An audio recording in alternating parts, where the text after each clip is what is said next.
Shalom, Shalom Bapak, Ibu, dan teman-teman dan saudari yang dikasihi oleh Tuhan Yesus. Apakah kedengaran? Maaf, saya minta konfirmasi dulu. Apakah kedengaran suara saya? Oke, terima kasih. Baik, Bapak, Ibu,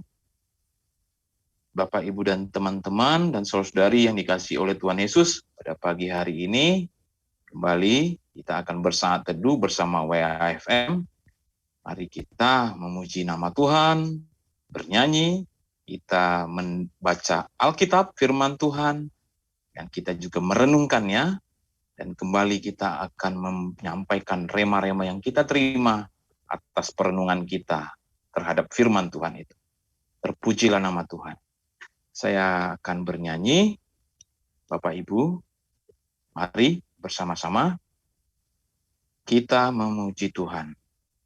Saya nyanyikan lagu ini, kemenangan terjadi di sini. Ku menyembah dalam kudus hadirat-Mu, hampiri tata kasih karunia-Mu Bapa.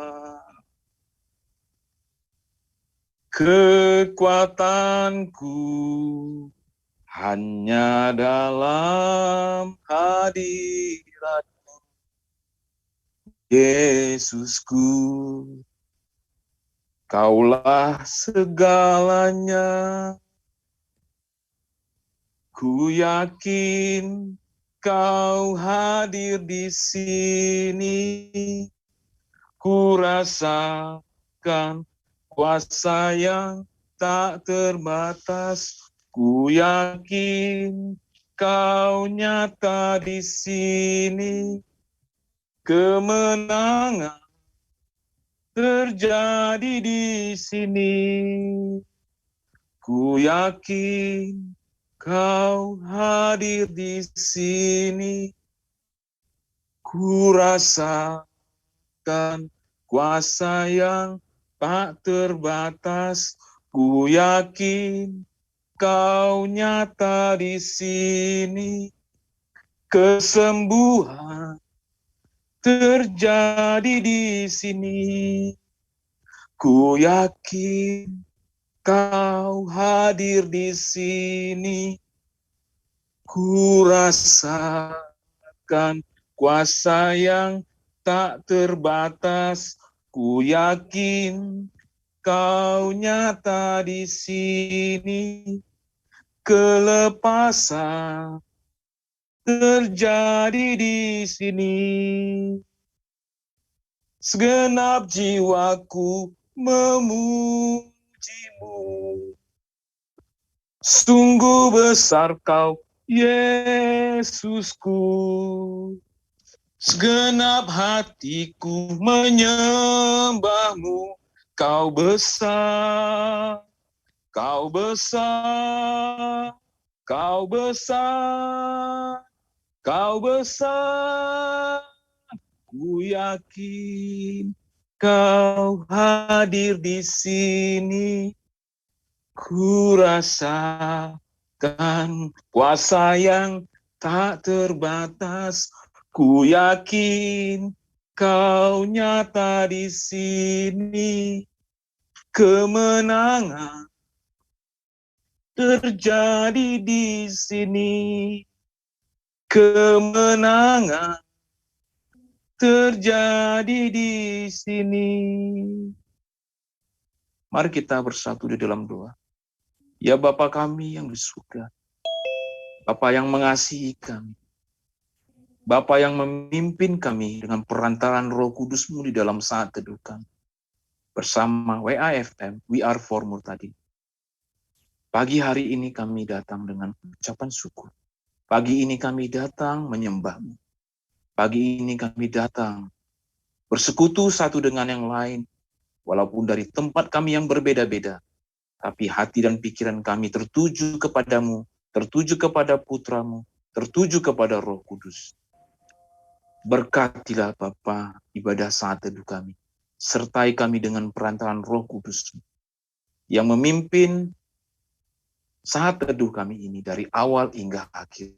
Berikan juga ya Bapa, internet yang kuat dan stabil, sehingga berlangsung dengan lancar dari awal hingga akhir. Berkati dan urapi hamba-Mu yang akan memberitakan kabar kesukaan, kabar baik, kabar dari firman Tuhan, ya dan amin, yang memberikan kesegaran bagi jiwa kami. Urapi dia dengan Roh Kudus-Mu, sehingga dalam menyampaikan kebenaran firman Tuhan, cakap dan bijaksana. Terpujilah nama-Mu ya Bapa, di pagi hari yang indah ini, esok dan sampai selama-lamanya, karena kami telah berdoa dan bersyukur di dalam satu nama, anak-Mu Yesus Kristus, yang adalah Tuhan dan Juru Selamat kami yang hidup. Haleluya. Amin. Amin. Silakan Pak Pendeta Brahmana dan Ibu Maya Amin. dalam pembacaan Alkitab. Ya. Silakan Baik. Bram. Kita baca dua ayat, mulai ayat 20.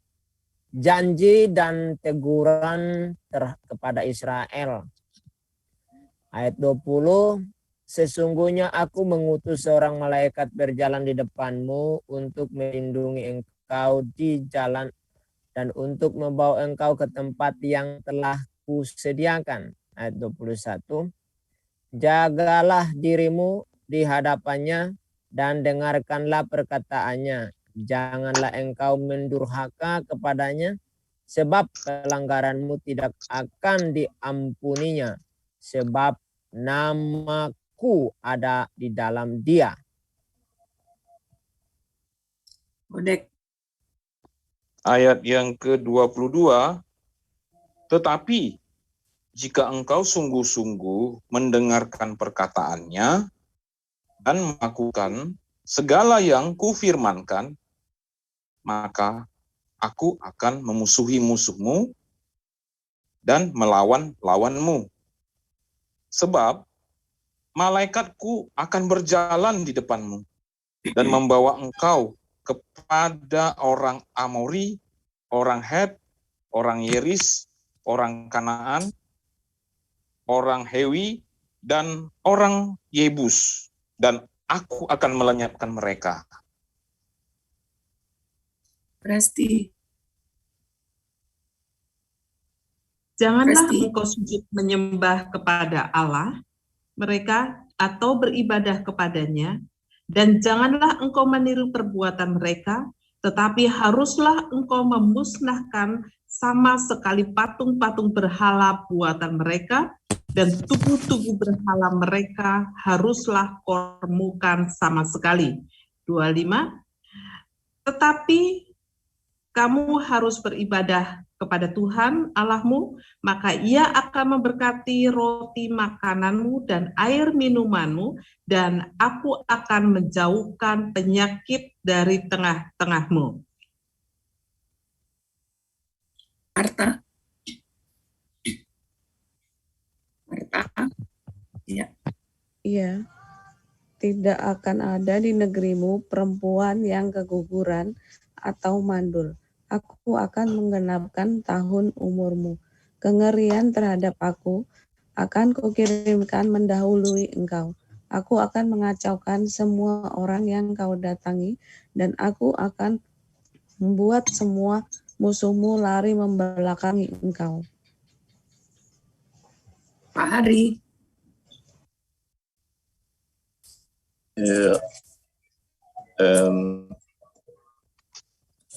Ayat 28. 28.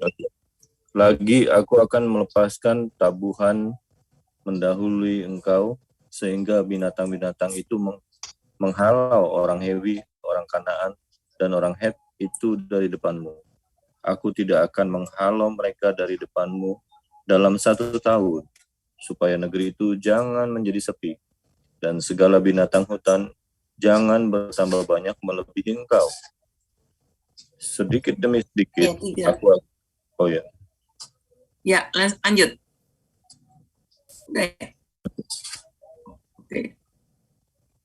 Oke, di ayat 30.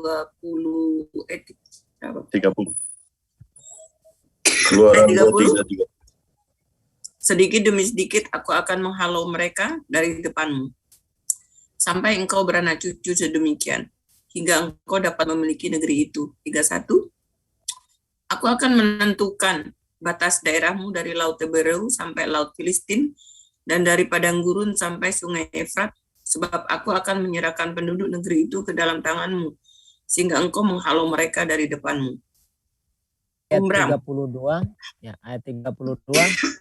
Janganlah mengadakan perjanjian dengan mereka ataupun dengan Allah mereka. Ayat 33. Mereka tidak akan tetap diam di negerimu, supaya mereka jangan membuat engkau berdosa kepadaku dengan beribadah kepada Allah mereka, sebab tentulah hal itu menjadi jerat bagimu. Amin. Amin. Puji nama Tuhan. Kita telah membaca dan mendengarkan pembacaan Alkitab ya, dari kitab Keluaran pasal yang ke-23, ayat yang ke-20 hingga ayat yang ke-33. Mari Bapak, Ibu, dan saudara-saudari yang dikasihi oleh Tuhan Yesus, kita akan merenungkan kembali ya firman Tuhan ini selama 3 menit dalam saat teduh kita. Kita berdiam diri sambil merenungkannya. Kita minta pimpinan dan tuntunan Roh Kudus sehingga kita makin mengerti dan memaknai firman Tuhan ini. Nanti kita kembali ya setelah 3 menit perenungan kita ini, kita kembali jam 5:21 menit. Kita akan mendapatkan ulasan dan penyampaian remanya oleh hambanya, Pendeta Brahmana. Silakan Bapak, Ibu, dan saudari untuk merenungkannya selama 3 menit.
Amin.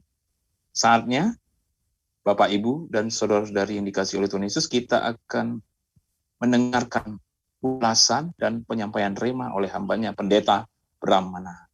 Dipersilakan Pak Pendeta. Baik, shalom semuanya. Semoga semua sehat-sehat pagi hari ini. Saya mendapat rema dari ayat yang ke-20.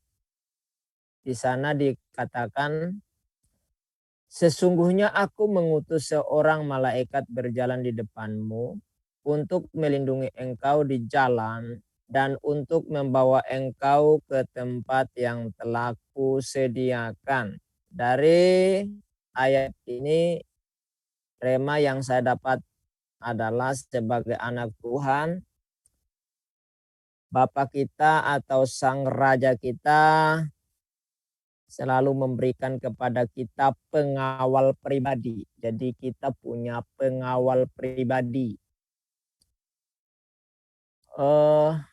Pengawal pribadi itu biasanya dimiliki atau diberikan untuk menyertai dan mengawal orang-orang yang penting atau punya pengaruh di tengah publik.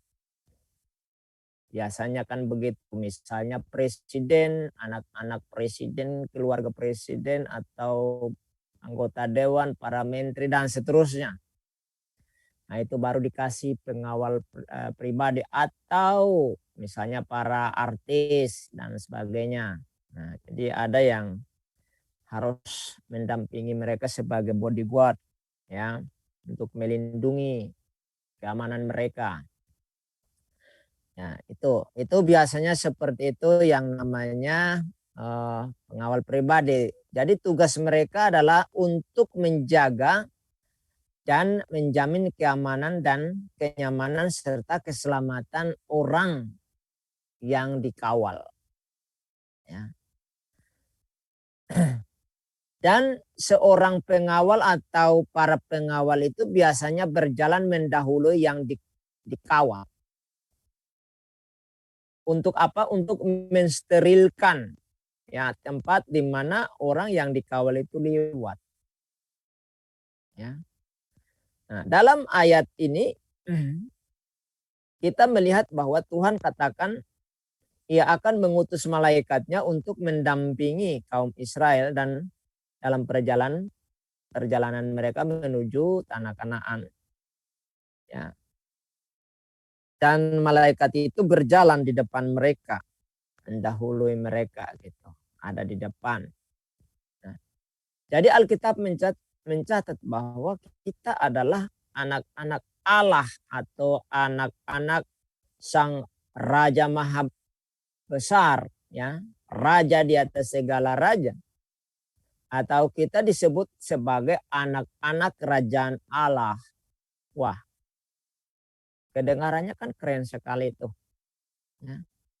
Nah, itulah sebabnya ketika kita lahir, ya, kita lahir, bahkan sebelum lahir, itu Tuhan sudah siapkan pengawal pribadi bagi kita sebagai anak-anak Allah, sebagai anak-anak kerajaan. Ya. Coba kita baca di dalam Matius pasal 18 ayat yang ke-10. Ya, dikatakan di sana begini. Ingatlah, kata Tuhan.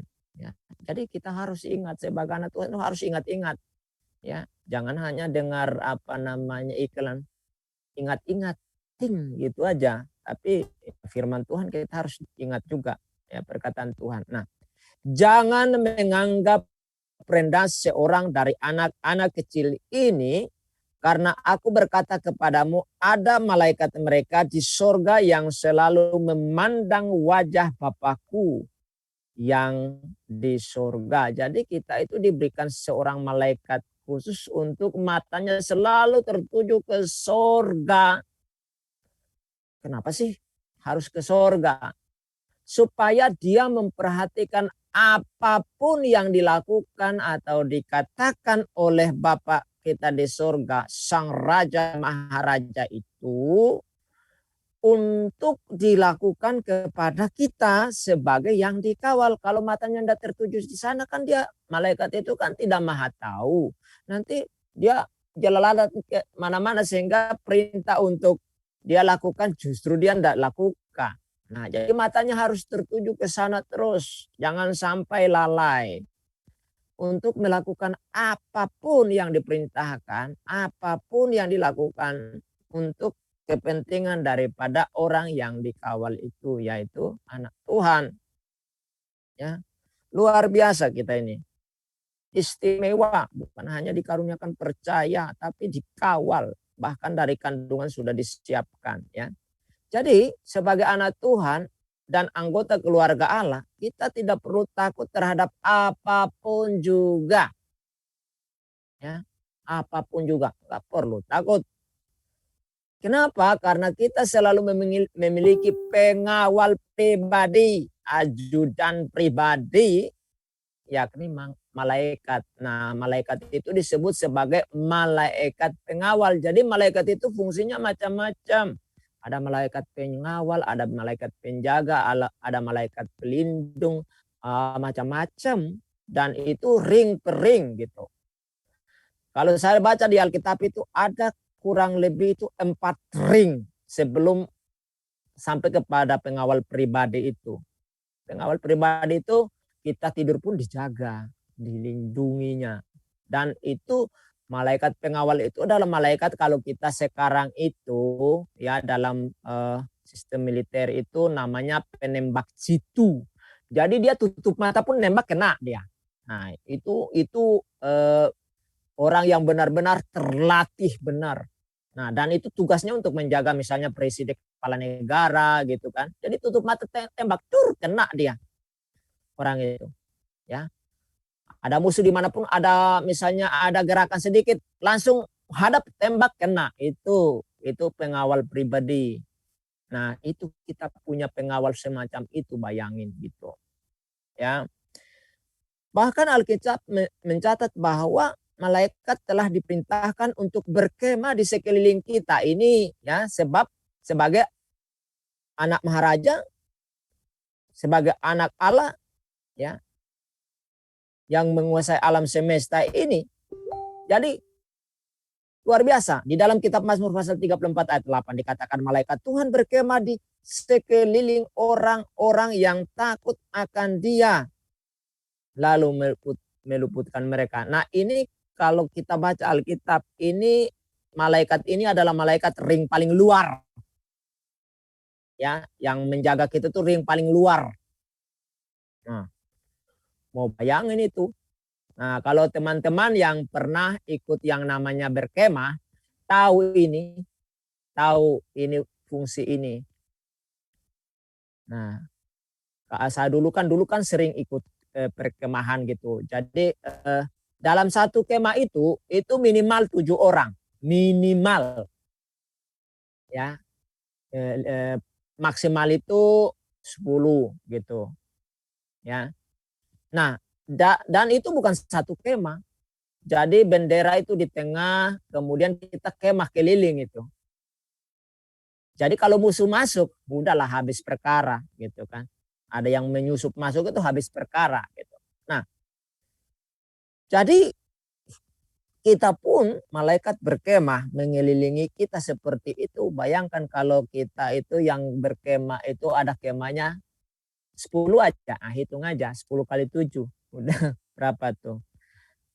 Nah, oleh karena itu saudaraku, sangat mengherankan jika ada orang Kristen jika berjalan pada malam hari memiliki ketakutan yang berlebihan. Orang seperti ini tidak menyadari siapa dirinya di hadapan Tuhan. Nggak sadar dia. Nggak tahu dia. Ya, tetapi kita semoga di sini tidak termasuk orang seperti ini ya. Ya, karena malaikat pengawal dan pelindung selalu ada dan mereka selalu standby untuk menjaga keluar masuk kita kemanapun dan apapun keberadaan kita. Ya, jadi saudaraku yang dikasih di sini jelas ya Tuhan memberikan kepada bangsa Israel malaikat pengawal untuk mengawal mereka keluar dari tanah Mesir karena perjalanan menuju tanah Kanaan itu perjalanan yang berhadapan dengan lika-liku kehidupan bahkan ancaman nyawa. Maka butuh pengawal untuk menyertai perjalanan mereka selain dari Tuhan sendiri memantau gitu ya. Nah, jadi ini rema yang saya dapatkan bahwa saudaraku kita sebagai anak Tuhan nggak usah takut ya menghadapi kondisi dunia saat ini yang sedang mencekam. Bahkan tadi sebelum kita masuk kita dengar cerita tadi ya, kondisi ya bangsa yang selama ini kita pikir membela hak kebenaran, ternyata kan kebalikan gitu. Dan bahkan seluruh dunia akan seperti itu adanya. Nah, jadi kita nggak perlu takut. Kita punya malaikat gitu ya. Tuhan punya cara tersendiri untuk menjaga, melindungi kita dari berbagai hal di dunia yang mengancam kehidupan kita. Itu yang saya dapatkan pagi hari ini. Kiranya memberkati kita sekalian, dan silahkan untuk teman-teman yang lain untuk berbagi. Tuhan Yesus memberkati. Shalom. Haleluya. Amin. Amin. Puji nama Tuhan. Kita diberkati ya dengan ulasan dan rema yang tadi sudah dipaparkan, dijelaskan, diberikan oleh hambanya Pendeta Brahmana. Saatnya dalam waktu berapa menit ya? Sekitar 25 menit. Mari kita pergunakan kesempatan untuk berbagi rema yang kita terima. Waktu dan tempat saya persilakan kepada kita semua. Ada siapakah yang mau memulai menyampaikan remanya?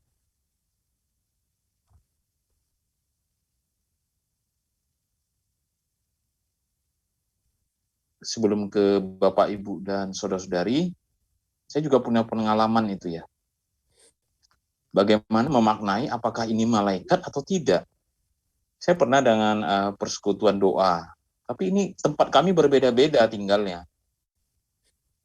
Tempat tinggal kami berbeda-beda. Kami bersepakat akan berdoa itu di 2 waktu. Dimulai jam 4 pagi untuk pagi, dan ditutup nanti malam hari jam 8 bisanya. Tuh pesertanya bisanya hanya 2 jam inilah disepakati gitu kan. Dan tantangan yang saya hadapi itu satu, bangun pagi-pagi ini bagaimana? Bangun pagi-pagi itu bagaimana? Tapi dalam pikiran saya cuma satu, saya mulai dulu dengan baca Alkitab. Ini apa urusannya saya nanti, apa-apa terjadi nanti pada saya, itu saya hadapin saja dah. Nah, saya baca di bagian dari Alkitab di Mazmur. Mazmur itu pasalnya yang ke sini saya masih ingat itu. Mazmur awal-awal. Saya selalu bacakan itu. Mazmur pasal 5. Mazmur pasal 5. Itu saya selalu bacakan, renungkan. Jadi mula-mula saya bangunnya terlambat terus. Bangun pagi terlambat, bukan jam 4. Tapi lambat-kelambat. Terus menerus itu, lama-kelamaan, kok bisa bangun jam 4? Saya merenungkan ini, firman Tuhan ini, yang ini. Di Mazmur 5 ayat 12 itu. Memang ya. Tetapi semua orang yang berlindung padamu akan bersuka cita. Mereka akan bersorak-sorai selama-lamanya. Karena engkau menaungi mereka. Dan karena engkau akan bersukaria orang-orang yang mengasihi namamu. Sebab engkaulah yang memberkati orang benar ya Tuhan. Engkau memagari dia dengan anugerahmu seperti perisai. Nah, ini akhirnya lambat laun itu tadi kan saya bangun pagi, saya berdoa, saya merenungkan firman Tuhan, saya berdoa, sepakat dengan teman-teman tadi jam 4 kan, akhirnya bisa, jam 4 bangun. Nanti setelah doa kami sharing. Nah, di sini saya percaya, apakah ini malaikat? Saya mulai antara percaya, apakah ada malaikat beserta dengan kami di dalam persekutuan kami? Walaupun tempat kami berbeda, ada yang di Tangerang, ada yang di Surabaya, malah ada yang di Singapura, ada yang di Malaysia. Kami dikumpulkan tuh di dalam satu grup komunitas persekutuan doa ini. Ya, mungkin ada tiap reportnya kan di ini kan, ada WhatsApp grup khususnya. Di situ saya yakin Bapak, Ibu, dan teman-teman. Jika dalam perenungan saya mungkin saya harus bergumul ya, bagaimana ya Tuhan?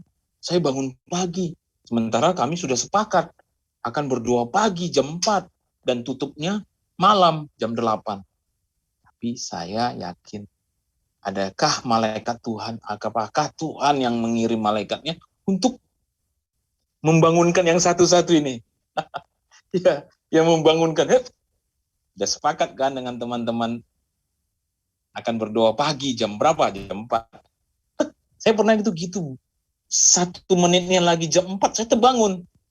Terjaga gitu ya. Terbangun tuh dan terjaga tersadar dari tidurku. Jam 4. Mari berdoa. Dan pokok-pokok doanya teman-teman ada ya, pemimpin persekutuan doa itu udah ada. Jadi dia udah buat listnya sampai deretannya ke berapa doa-doa itu. Ya, itu topik-topik doanya. Nah, di sini saya semakin yakin kalau di dalam persekutuan doa adanya penyertaan Tuhan, adanya malaikat-malaikat Tuhan yang mempersiapkan orang-orang yang akan berdoa padanya. Yang udah sepakat ya, malaikat Tuhan turut serta. Ini membangunkan. Situ Bapak Ibu dan teman-teman, saya mau sharingkan situ dan kembali ke ayat yang tadi. Di situ saya malah makin diteguhkan. Ya, Keluaran 23 tadi. Ini siapa yang mimpin di depan? Malaikat. Kalau dalam persekutuan doa aja udah sepakat nih dalam nama Tuhan Yesus. Ada malaikat Tuhan. Ada penyertaan Tuhan melalui malaikatnya juga bisa. Dan ini tadi yang saya sempat simak dari ini dan perenungan itu, bagaimana siapakah yang berjalan di depan. Ini ya di Keluaran pasal yang 23 tadi ayatnya juga ayat yang ke-23 nih. Sebab malaikatku akan berjalan di depanmu dan membawa engkau kepada orang Amori, orang Het, orang Feris, orang Kanaan, orang Hewi, dan orang Yebus, dan aku akan melenyapkan mereka. Artinya apa? Udah ada yang memagari nih, jadi ada yang membentengi nih. Ini mereka dalam perjalanan kan, di sekitar mereka bangsa Israel pada masa itu, ada bangsa-bangsa yang katakanlah mereka itu nanti akan menyerang mereka atau mencoba menghalang-halangi perjalanan mereka dari apa tadi kan, dari daerah perbudakan Mesir menuju ke tanah yang dijanjikan, tanah perjanjian, ke Kanaan kan. Tapi di dalam itu Tuhan menjanjikan ya, Tuhan menjanjikan penyertaan malaikatnya. Malaikatnya sudah dia tempatkan di depan. Jadi mereka ini soalnya tinggal yakin dan percaya berjalan. Ada yang malaikat Tuhan sudah berjalan di depan. Nah, seperti yang pengalaman saya tadi, berarti pagi-pagi saya pun dan teman-teman yang lain yang bangun itu dalam persekutuan doa itu, ada malaikatkah Tuhan yang membangunkan kami sehingga kami memulai aktivitas itu kan bangun pagi dulu berdoa. Sebelum menghadapi kenyataan apa yang akan kami lakukan aktivitas, kami lebih dulu bersyukur atau berdoa dalam satu hati, pikiran, menyerahkan dulu persoalan-persoalan kami, kekhawatiran kami. Ada masalah-masalah besar ini di pagi hari yang akan kami hadapi. Di dalam perjalanan bangsa Israel menuju tanah Kanaan ada orang-orang. Ya, orang-orang apa ini maksud orang-orang itu ya? Orang-orang yang tidak mengenal Tuhan. Tuhan Allah Israel maksudnya. Ya tentu bisa saja mereka akan dikuasai, direbut harta miliknya atau apa yang mereka miliki, atau di perjalanan mereka tidak berhasil. Tapi puji nama Tuhan, dengan perenungan saya pagi hari ini terhadap kitab Keluaran 23 ayat yang ke-20, semakin yakin adanya malaikat-malaikat Tuhan. Adanya malaikat Tuhan yang menyertai. Itu sih Bapak Pendeta dan Bapak, Ibu, dan saudari. Terima kasih, puji Tuhan. Mungkin ada Bapak, Ibu yang lain, Bapak, Ibu yang ada bersama dengan kami, silakan menyampaikan remanya. Saya boleh menyampaikan, saya merenungkan ini ada 3 kebenaran sih yang saya dapatkan ya. Yang pertama mengenai malaikat. Sesungguhnya aku mengutus seorang malaikat berjalan di depanmu untuk melindungi engkau di jalan dan membawa engkau ke tempat yang telah kusediakan. Malaikat Tuhan ini seperti apa sih yang ditempatkan di depan Tuhan? Apakah dia itu berupa tiang awan dan tiang api? Tetapi kalau kita merujuk di ayat yang ke-21, ini kan berarti malaikatnya nyata ya. Jagalah dirimu di hadapannya dan dengarkanlah perkataannya. Nah, berarti kan ada satu interaksi. Berarti siapakah malaikat ini? Apakah seperti yang tidak terlihat atau terwujud? Tetapi kalau mengacu pada ayat 21 dan 22, malaikat itu harus didengar perkataannya, harus ditaati, berarti itu satu perwujudan. Apakah malaikat itu adalah satu perwujudan, satu pribadi yang nyata, yang bisa berbicara seperti yang ketika seorang malaikat mendatangi Abraham memberitakan mengenai Sarah yang akan hamil, ataukah malaikat yang bergulat dengan Yakub begitu kan? Itu satu pribadi yang terlihat begitu. Ataukah ini satu tertuju kepada Musa yang kepenuhan Roh Allah gitu. Karena di sini dikatakan kita harus mendengarkan perkataannya, kita tidak boleh mendurhakannya, gitu loh. Berarti kan ada interaksi di sini. Nah, saya percaya apapun itu, karena saya tidak melihat ada penjelasan di ayat ini, hanya dari tangkapan dari ayat yang selanjutnya bahwa itu ada interaksi. Berarti itu adalah satu pribadi yang nyata, yang terlihat. Baik itu fisik secara wujud manusia ataupun Musa yang kepenuhan dengan Roh Allah sehingga Tuhan menempatkan malaikat di dalam diri Musa yang penuh dengan Roh Allah yang harus ditaati. Nah, di ayat yang selanjutnya, di ayat yang ke-22 ada syarat, yaitu kita harus, bangsa Israel harus mendengar perkataannya dan melakukan firman Allah. Nah, di sini dikatakan lakukan firman Allah, berarti kan satu pribadi itu yang ketika berbicara, yang dikatakan itu adalah firman-Nya Allah. Berarti orang yang memimpin, pribadi yang memimpin bangsa Israel yang jalan di depan, itu semua perkataannya adalah perkataan-perkataan firman Allah. Itu bisa dilakukan oleh Musa, ataupun satu pribadi dalam wujud manusia. Tetapi pribadi itu saya yakini adalah Allah sendiri. Nah, jadi tetap harus ada interaksi. Nah, karena ada interaksi antara Allah dan umatnya dalam satu momen, dalam satu tempat, itu kita harus taat. Di sini dituntut satu ketaatan dan kekudusan bagi umat Israel ketika dia taat atas malaikat itu, perintah-perintahnya secara langsung, dia akan melindungi. Tetapi jikalau mereka umat Israel itu tidak taat, ya tidak dalam satu pimpinan oleh malaikat itu. Makanya di ayat 32 di situ jangan membuat perjanjian dengan Allah lain dalam perjalanan, dalam kehidupan. Jangan berbuat dosa. Di ayat 33 di situ juga dikatakan, jangan engkau berbuat dosa. Karena ada malaikat Tuhan, ada Allah di tengah-tengah kita. Nah, itu sih yang saya dapatkan. Untuk kehidupan saat ini, yang saya rasakan begini. Tuhan, zaman perjanjian lama mengutus malaikat. Ya, mengutus malaikat dalam wujud manusia ataupun dalam diri Musa. Tetapi dalam saat ini Tuhan memimpin kita bukan dengan mengutus malaikat, tetapi dengan Yesus Kristus sendiri, dengan Allah sendiri yang menjelma menjadi manusia. Kalau orang tidak percaya kepada Yesus sebagai penjelmaan Allah yang menjadi manusia, itu berarti orang itu tidak percaya dengan kemahakuasaan Allah. Allah bisa melakukan apapun juga.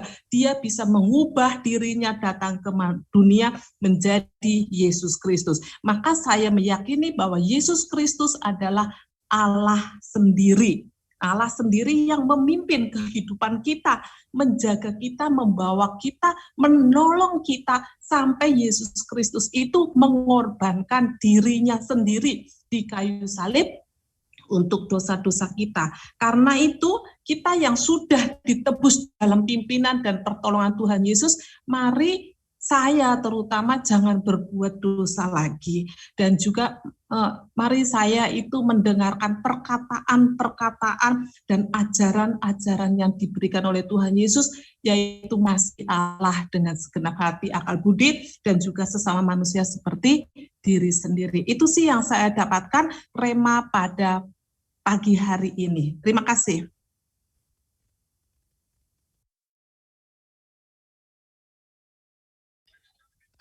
Ya, saya mau nambahkan dalam Keluaran 23 perikop janji dan teguran kepada Israel, yang menarik memang Tuhan mengirimkan malaikatnya. Jadi kalau kita lihat di Ibrani 1 ayat 14, ini malaikat adalah roh-roh yang melayani kita agar kita itu dipastikan keselamatannya, dengan satu syarat, kita tidak memberontak, kita tidak melawan, membangkang. Oleh karena itu di ayat yang kembali ke Keluaran 23, makanya Tuhan mengatakan jagalah dirimu, gitu loh. Lalu kemudian kan malaikat ini tidak akan mengampuni kamu jika kamu mendurhaka kepadanya. Artinya kalau kita melawan, membangkang perkataan malaikat, itu ya sama saja dengan kita melepas keselamatan yang hendak diberikan Tuhan, gitu. Itu sebenarnya Tuhan memelihara kita dengan mengirim malaikatnya di zaman perjanjian lama. Zaman perjanjian baru Tuhan sendiri turun tangan, gitu. Jadi kekuasaannya jauh lebih besar dari malaikat itu sendiri, gitu. Nah, itu hal yang sangat baik dan hak privilege, hak istimewa orang-orang Kristen yang percaya kepada Tuhan Yesus, karena Tuhan Yesus ini bisa mengirimkan perlindungan kepada kita, tapi juga bisa menghukum kita bila kita mendurhaka, seperti yang dikatakan di Keluaran 23 ayat 21, gitu kan. Nah, Tuhan itu ingin kita berpihak padanya karena kita melewati bangsa-bangsa asing, kita tinggal di tengah-tengah orang-orang yang tidak percaya kepada Tuhan, tapi dia ingin kita dipelihara juga dalam ekonomi kita. Oleh karena itu Tuhan juga berfirman di dalam ayat 25, tetapi kamu harus beribadah kepada Tuhan Allahmu, maka Ia akan memberikan roti makananmu dan air minumanmu, dan aku akan menjauhkan penyakit di tengah-tengahmu. Jadi keberpihakan kita pada Tuhan dan menolak mengikuti lingkungan kita itu sebenarnya sudah sebuah pemisahan, gitu. Sebuah mungkin dalam tanda kutip ya eksklusifisme, tapi tidak boleh eksklusif karena kita harus bergaul juga, gitu loh. Tetapi harus menjaga diri dan lebih baik memelihara firman perkataan Tuhan, gitu, daripada kita harus mengikuti kebiasaan atau adat-adat di lingkungan kita, gitu. Dan itu Tuhan memberi janji untuk memberkati rezeki kita, gitu, baik makanan, minuman, bahkan keberpihakan Tuhan itu menghalau musuh-musuh kita, gitu. Dan ayat berikutnya lebih baik lagi, tidak akan ada di negerimu perempuan yang keguguran atau mandul, aku akan menggenapkan tahun umurmu, artinya umur panjang, diberikan anak, nggak kesusahan punya anak begitu. Itu berarti kita berpihak pada Tuhan, mendekat dan mendengar apa yang dikatakan Tuhan kita. Dan jadi Tuhan itu luar biasa hebat. Pertama dia kirimkan malaikat untuk menjaga kita supaya kepastian keselamatan itu ada di dalam diri kita, dengan syarat jika kita tidak membangkang. Jika kita membangkang, Tuhan akan menghukum, dan hukumannya keras gitu. Yang kedua, Tuhan itu membawa kita di tengah-tengah bangsa yang tidak percaya, sehingga mau tidak mau Tuhan itu melakukan pemisahan. Jadi kita wajib mendengar lebih dekat kepada Tuhan ketimbang mengikuti kebiasaan lingkungan kita gitu. Lalu yang ketiga, dengan kita mendekat kepada Tuhan, Tuhan berjanji memberkati kita dengan rezeki yang baik, makanan, minuman, air, dan bahkan menghalau musuh kita, dan juga umur kita dipanjangkan atau dicukupkan. Juga tidak ada pasangan keluarga yang tidak menghasilkan anak. Jadi berkat Tuhan itu melimpah dan perlindungan Tuhan itu ada. Demikian rema yang saya dapat.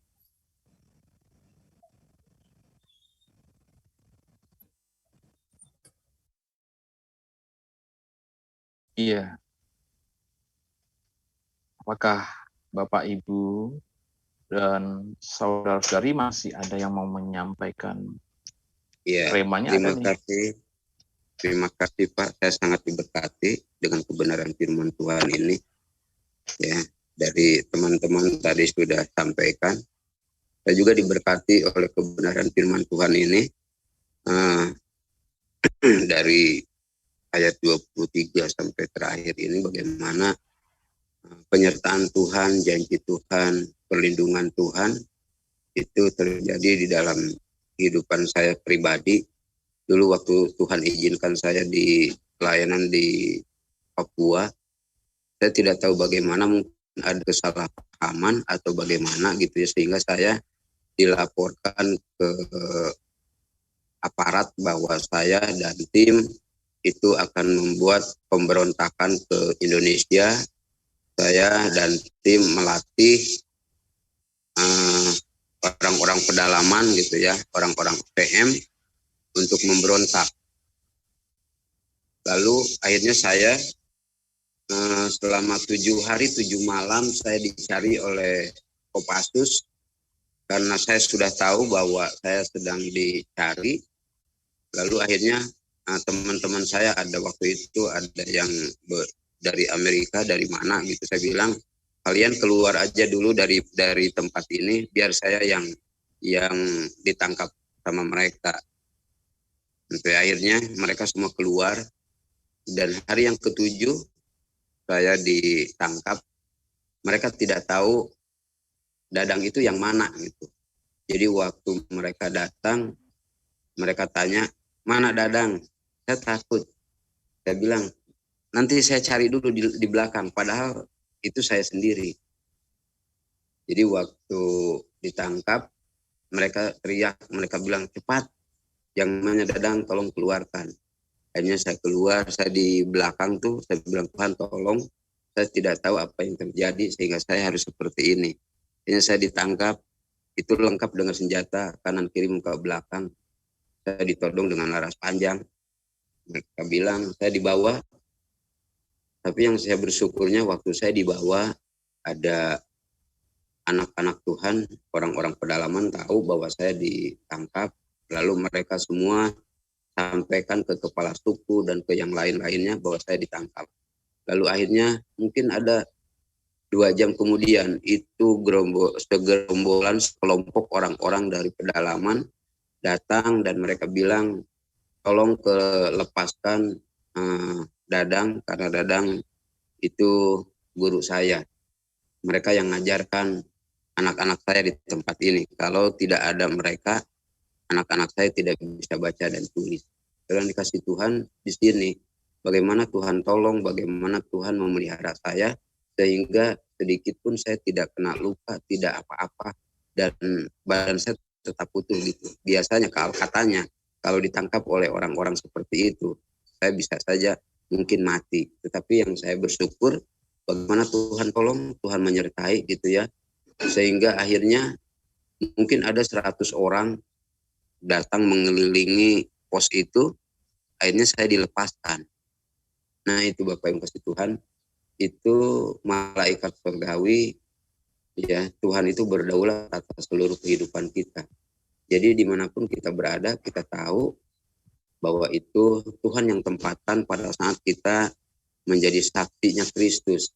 Jadi jangan takut, kemanapun kita ditempatkan Tuhan, melangkah saja, taat saja, gitu ya. Serahkan hidup kita sama Tuhan dan libatkan Tuhan. Karena Tuhan berdaulat atas seluruh hidup kita. Dan malam itu saya dibebaskan gitu, dan bagaimana masyarakat di situ bersorak-sorai gitu ya. Mereka bilang ya luar biasa lah bagaimana kuasa Tuhan nyatakan gitu loh Pak. Nah itu benar-benar terjadi di dalam hidup saya gitu. Amin.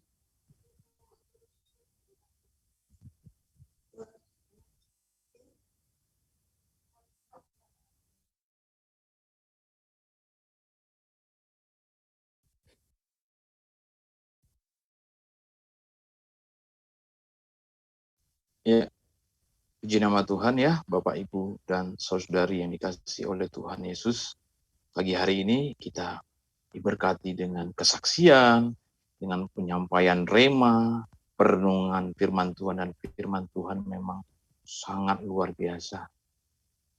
Ada penyertaan Tuhan, ada yang diberkati, ada yang merasakan sukacita di pagi hari. Baik Bapak Ibu, pada pagi hari ini kita sudahi dulu ya saat teduh bersama WAFM, We Are For Murtadin. Nah, pagi hari ini kita bernyanyi kembali. Nanti ada doa kami mintakan ya. Nanti doa dibawakan oleh Bung Hari Halim ya.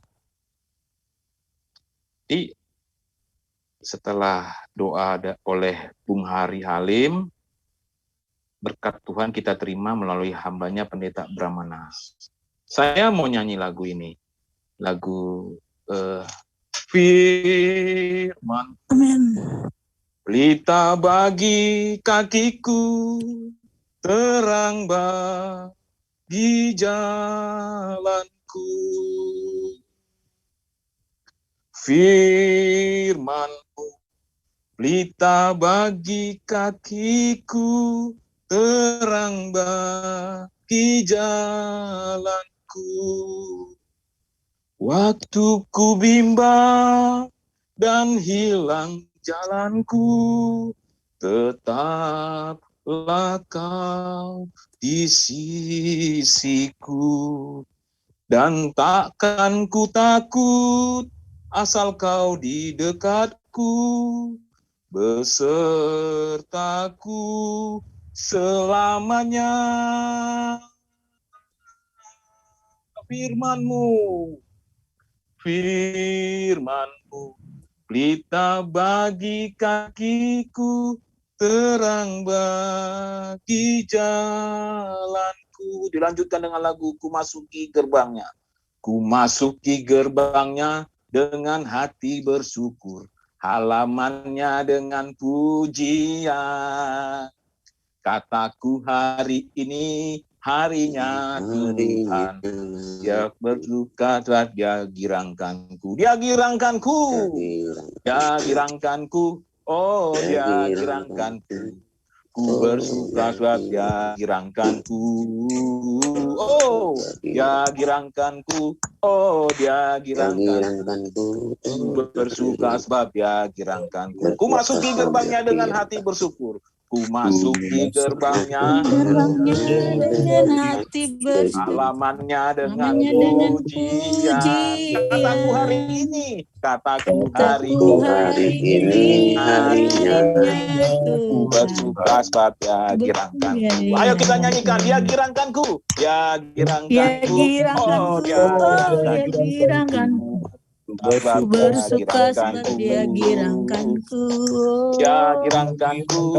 Oh, dia girangkanku. Bersuka Ku bersuka sebab dia girangkanku. Bersuka sebab dia girangkanku.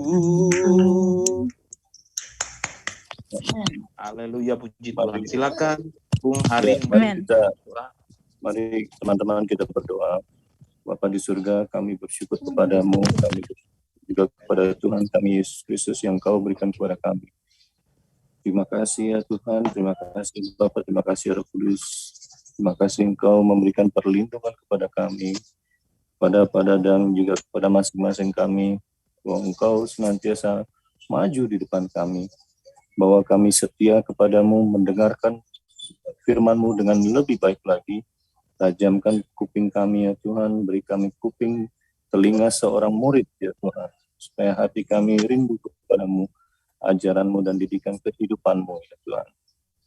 Ya Tuhan, berkatilah kami juga seperti janji-Mu, Engkau berkati makanan kami, air kami, juga Engkau melindungi kami, juga Engkau akan memberkati kami, keluarga kami, dan memenuhi hari-hari umur kami ya Tuhan.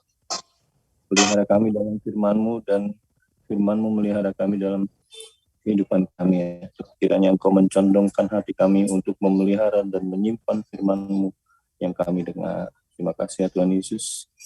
Berkat bagi seluruh umat-Mu dan kiranya nama-Mu semakin dimuliakan dan wajah-Mu semakin bersinar di bangsa ini. Terima kasih ya Tuhan Yesus. Silakan Pak. Kiranya anugerah dan pertolongan Allah Bapa kita, kasih sayang Tuhan Yesus Kristus dan persekutuan Roh Kudus turun dan menyertai, melindungi kita sekalian sepanjang hari ini, bahkan seumur hidup kita. Di dalam nama Yesus Kristus, nama di atas segala nama. Haleluya. Amin. Amin. Amin. Terima kasih Andra, makasih Pak Kodet, Ibu Maya, Ibu Linsi, Pak Halim, Bu Fresti. Terima kasih Bu Fresti, Bu Nela. Haleluya. Terima kasih. Ya diamkanku, oh ya diamkanku. Ku bersuka sebab ya diamkanku. Ya diamkanku, oh Dia girangkanku. Bersuka sebab dia girangkanku.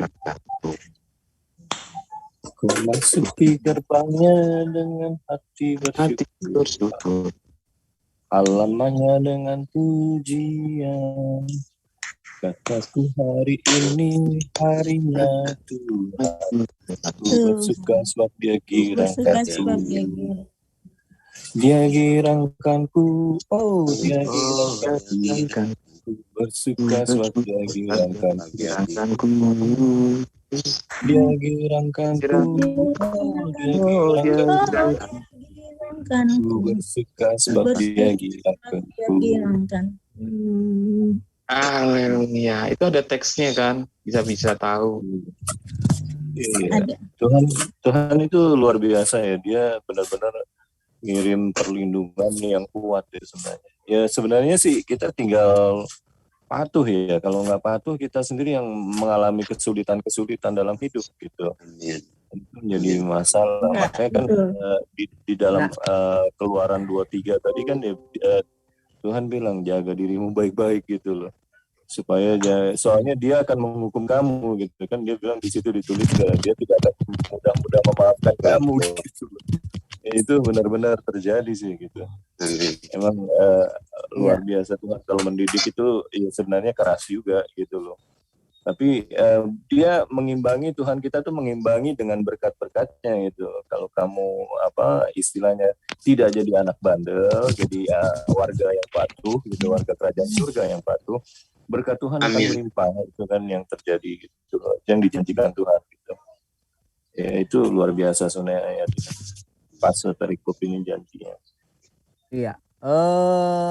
Persoalannya brother, banyak ya, mayoriti orang Kristen tidak tahu ini. makanya pengajaran tentang malaikat di gereja itu jarang disentuh oleh pengajar-pengajar di gereja. Padahal fungsi malaikat itu sangat-sangat penting. Seringkali saya bilang gini, kenapa sih kalian membiarkan malaikat itu nganggur gitu loh. Padahal malaikat itu Tuhan berikan untuk melayani kita setiap saat loh.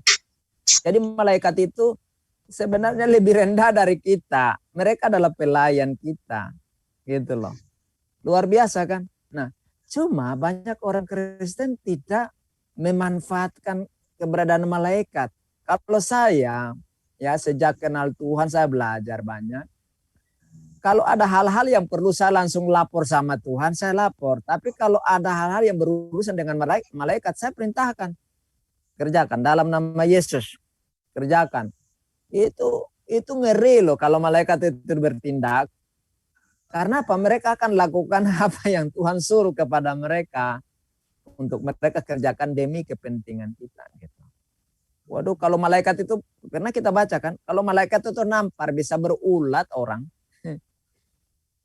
ngerti. Gitu. Nah, makanya seringkali saya katakan, malaikat saya tidak tahu apa yang ada di depan saya, tapi Tuhan perintahkan kamu jaga dalam nama Yesus. Singkirkan hal-hal yang bersifat rohani yang saya tidak lihat di depan saya. Hajar apapun yang itu, hajar. Udah tuh. Itu mereka pasti kerjakan. Wah, jadi luar biasa malaikat itu. Tuhan tempatkan bagi kita tuh. Cuma itu, dikit-dikit langsung ke Bapak. Dikit-dikit langsung ke Bapak. Enggak salah sih, enggak salah. Cuma maksud saya, jangan buat malaikat nganggur gitu loh.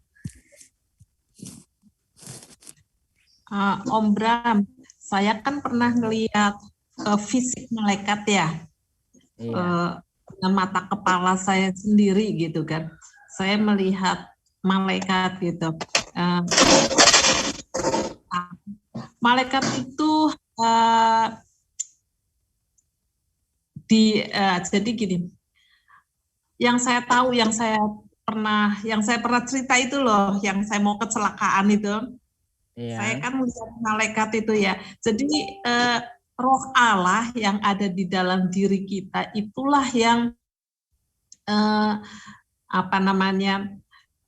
memerintahkan malaikat itu untuk menjaga kita. Jadi makanya di situ dikatakan bahwa malaikat itu memandang terus kepada Allah gitu kan. Malaikat itu hanya matanya tertuju kepada Allah. Nah, yang memberikan perintah malaikat untuk menjaga saya waktu itu, saya mengenali pribadi itu Roh Kudus gitu. Roh Kudus itu yang menyuruh mereka, dan saya tahu bahwa Roh Kudus itu tidak meninggalkan saya sedetik pun, maka saya bisa melihat bahwa malaikat itu sebenarnya ada di dalam diri saya, karena dia itu keluar dari tubuh saya itu, dan mereka itu berlari-larian itu menjaga saya di depan, di belakang, di samping. Ada berapa malaikat? 2, 4 malaikat atau berapa gitu ya. Mereka berbondong-bondong gitu menjaga saya. Saya lihat pergerakan mereka itu terbang begitu kan. Mereka itu seperti laki-laki. Malaikat itu laki-laki, bukan perempuan. Malaikat itu laki-laki, satu pribadi lah. Saya tidak tahu itu laki atau perempuan, tetapi bukan perempuan begitu. Wujudnya begitu. Dan kenapa malaikat di firman Tuhan mengatakan hanya memandang pada Allah? Karena kalau pengalaman saya pribadi, malaikat itu hanya menuruti perintah dari Roh Kudus. Makanya kenapa kita harus menjalin hubungan yang begitu erat dengan Roh Kudus, memohon perlindungan, pertolongan dengan Tuhan Yesus, supaya perlindungan itu walaupun kita tidak melihat secara nyata, malaikat yang bekerja mengelilingi kita gitu.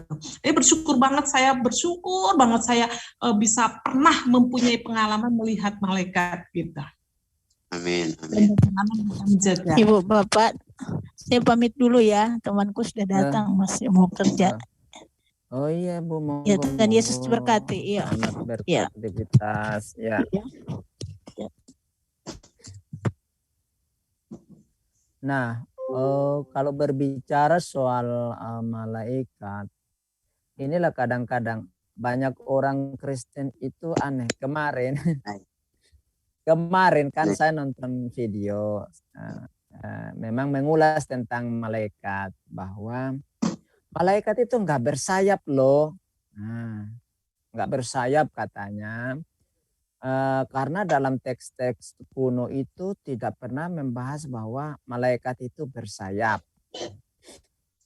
Nah, kadang-kadang pembahasan seperti ini sih menggelikan bagi saya, bukan berarti saya menyalahkan, tidak. Tapi maksud saya, kalau kita membahas sesuatu itu jangan sampai kita membuat orang jadi bingung, gitu. Bahkan di situ dikatakan bahwa sebenarnya malaikat itu adalah kelompok yang paling rendah daripada serafim dan juga kerubim. Jadi serafim dan kerubim itu bukan malaikat. Aduh, kacau balau ya. Aku pikir seperti ini. Jadi membuat jemaat awam itu jadi bingung.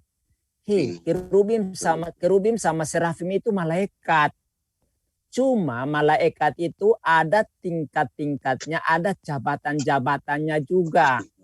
Kalau yang namanya kerubim itu malaikat yang tugasnya untuk melayani Allah terus, dia selalu standby di samping Tuhan, gitu. Nah, begitu juga dengan serafim, itu tugasnya beda-beda, gitu. Serafim itu tugasnya juga untuk melindungi kemuliaan Tuhan, itu loh. Jadi itu malaikat itu punya ini tugas masing-masing. Nah, Gabriel itu spesialis, ya. Gabriel itu spesialis untuk menyampaikan berita tentang yang namanya Mesias, tentang Yesus Kristus, tidak yang lain. Itu tugas spesialisnya Gabriel, gitu. Mikael itu adalah penghulu, pengganti Lucifer yang jatuh. Ya, dia yang nggak apa-apa Ibu. Jadi Mikael itu adalah penghulunya. Jadi malaikat itu punya tingkatan. Jadi jangan berpikir bahwa serafim itu bukan malaikat, kerub bukan malaikat. Kerub itu juga malaikat, tapi dia penjaga. Maka ketika Adam dan Hawa diusir, itu yang jaga adalah kerub dengan pedang terhunus.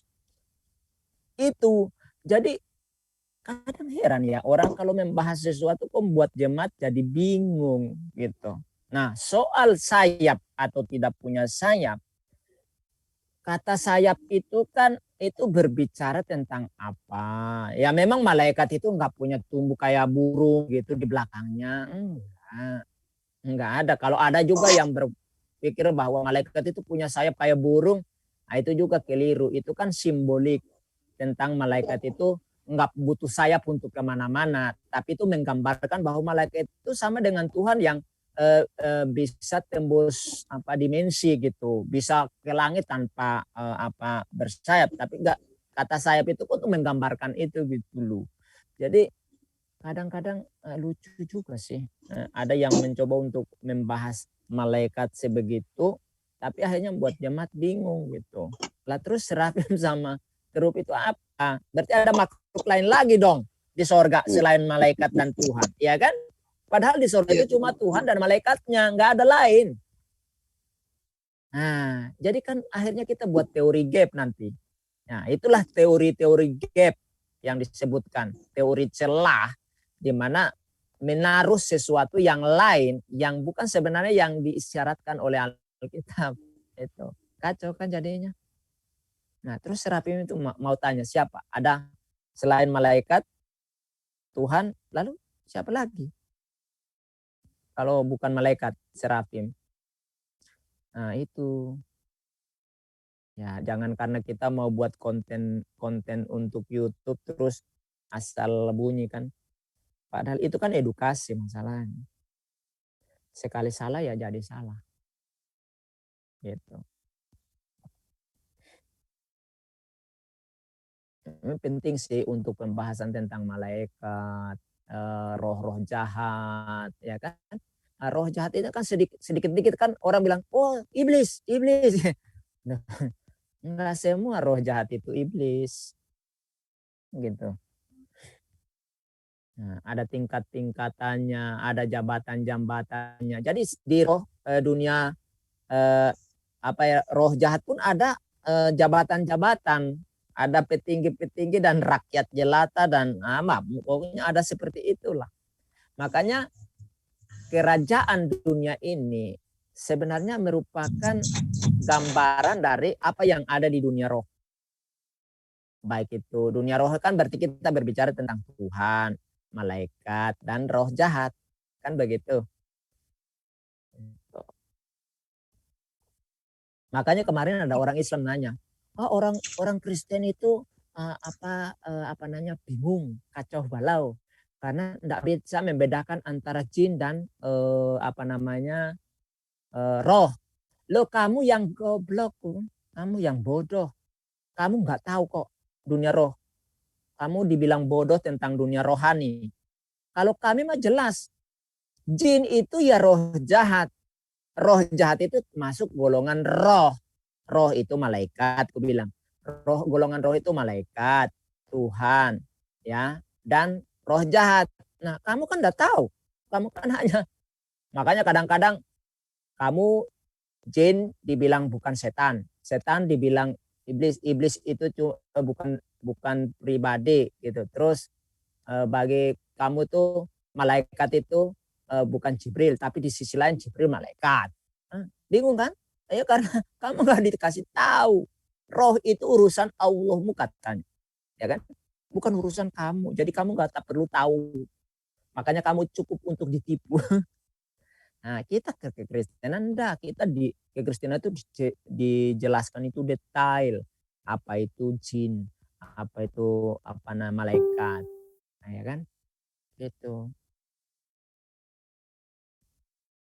Orang Kristen harus belajar sih.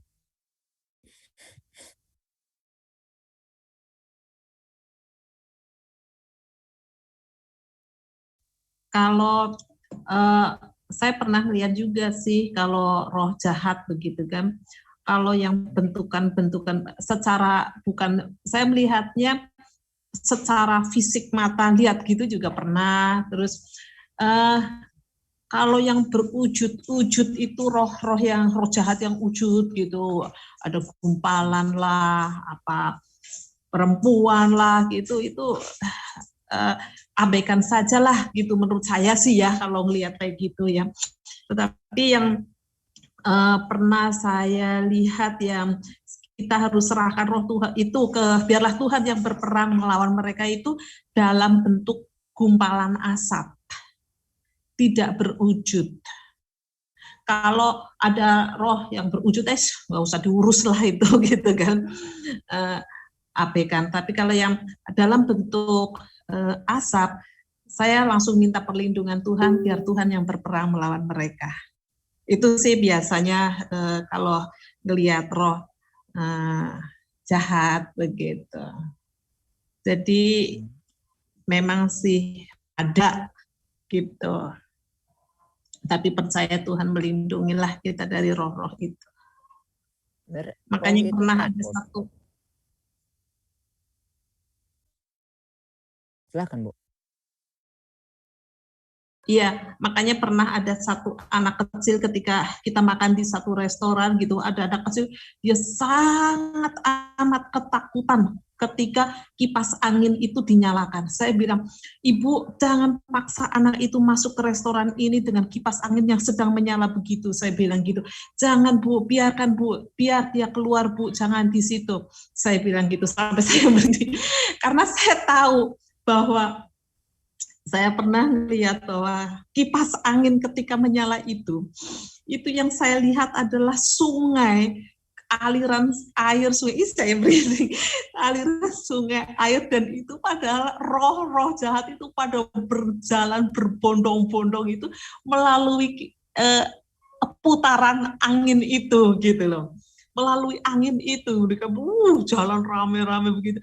Makanya saya bilang ketika ada anak kecil, ketakutan banget dengan kipas angin gitu, di bawah kipas angin, saya bilang jangan paksakan anak itu, saya bilang, biarkan dia tahu apa yang dilihat, saya bilang gitu. Ya begitulah pengalaman-pengalamannya. Jadi ketika kita berbicara malaikat dan roh-roh, sebaiknya sudah melihat dan mengetahui apa itu kita, supaya bisa mengerti lah dunia itu. Terima kasih. Iya. Sebenarnya sih roh jahat itu takut kok sama kita sebagai anak Tuhan. Kalau statusnya anak Tuhan loh ya. Kalau enggak anak Tuhan enggak takut dia. Enggak takut dia. Tapi kalau anak Tuhan takut mereka. Mereka mau kita lewat aja singkir mereka tuh. Menyingkir. Itu karena dia tahu ini anak raja lewat daripada gue dia apain, ya kan? Gitu. Nah, cuma karena orang yang menamakan dirinya Kristen, tapi nggak kenal Tuhan, nggak kenal dunia rohani, sehingga ketakutan. Lucunya ini orang menamakan diri Kristen, ketika lewat tempat keramat, permisi, anak kucing mau lewat. Nah, anak kucing rendah banget loh. Gitu. Anak raja dibilang anak kucing karena takut sama setan. Astaga. Nah ini orang Kristen kayak gini nih. Ketawa aja sih saya. Kalau saya malah orang bilang itu tempatnya keramat. Saya lewat. Menyingkir dalam nama Yesus. Anak raja mau lewat.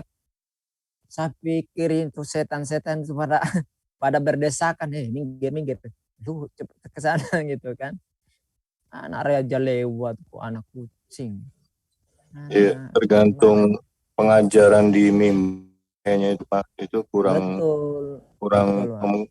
pengertian, menimbulkan kurang iman gitu loh. Betul. Sayang kan kalau kayak gitu.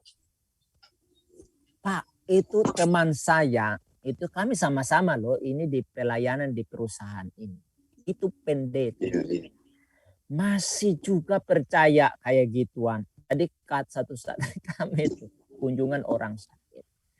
Nggak tahu nyeletuk dia itu ngomong. Pak. Nah, nggak tahu dia ngomong. Ini sarjana teologi loh. Terus dia ngomong nyeletuk gini. Oh ini loh. Oh, batang kelor, karena ibu itu kan keluarkan daun kelor yang sudah dikeringkan, diawetkan untuk dijadikan minuman ya. Ini daun kelor itu dan batangnya itu berkhasiat loh. Itu coba kalau anjing kawin itu dipukul, itu tuh nggak lepas-lepas katanya. Saya itu ketawa geli gitu ya. Ketawa geli. Tapi saya nyeletuk juga. Jadi dia nyeletuk begitu, saya pun nyeletuk gitu. Saya bilang, oh di kampung saya kalau anjing kawin, kita ambil batang kelor, kita hajar. Itu lari terpisah, terkaing-kaing. Apa dia bilang? Kamu ini diberitahu. Dalam hati saya, kamu ini pendeta kok ngajar tahayul. Gimana ceritanya ini? Lah itu kan namanya tahayul yang diimani mungkin Pak. Lah iya itu dia. Pendeta loh Pak ini. Lulusan teologi ya loh Pak. Bisa ya, kayak gitu. Astagfirullahaladzim, ngucap. Itu Bapak nyebut duluan ya. Aduh kadang-kadang miris kalau dengar ada orang menamakan diri pengajar pendeta tapi kayak gitu loh. Kalau saya begitu-gitu saya nggak kompromi Pak. Langsung saya nyeletuk gitu pasti. Iyalah. Saya dulu belum bertobat saja. Kalau anjing kawin, ku ambil batang kelor, ku hajar. Loh kok ini sudah bertobat konon. Sudah sekolah teologi ya, punya sertifikat. Nggak heran loh.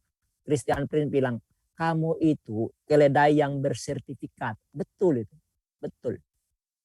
Udah punya sertifikat teologi ya, ijazah.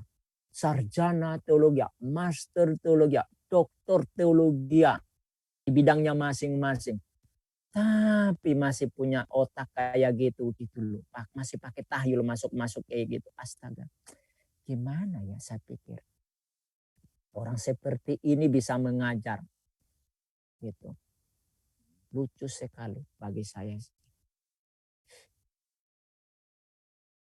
Bahkan jadi lucu satu saat kalau kami dengan orang, mau dia Muslim maupun dia Kristen, kalau ngantar saya ya sama istri, kalau dia merokok, saya bilang, nggak bisa kok berhenti merokok gitu, jaga kesehatan gitu. Tapi dengan kawan yang pendeta satu itu, apa dia bilang? Ya biarinlah daripada sumpek ya kan, menghilangkan rasa stres. Astaga, ini pendeta loh yang ngomong gila kayak gini tuh. Kita itu sedang mencegah orang daripada kematian. Kok dia malah melegalkan gitu loh. Astaga, aku pikir ini pendeta kayak gini nih. Kok Tuhan, gimana ya? Tapi orang-orang seperti inilah menjadi penyesat ya kan. Jadi penyesat loh. Ngeri.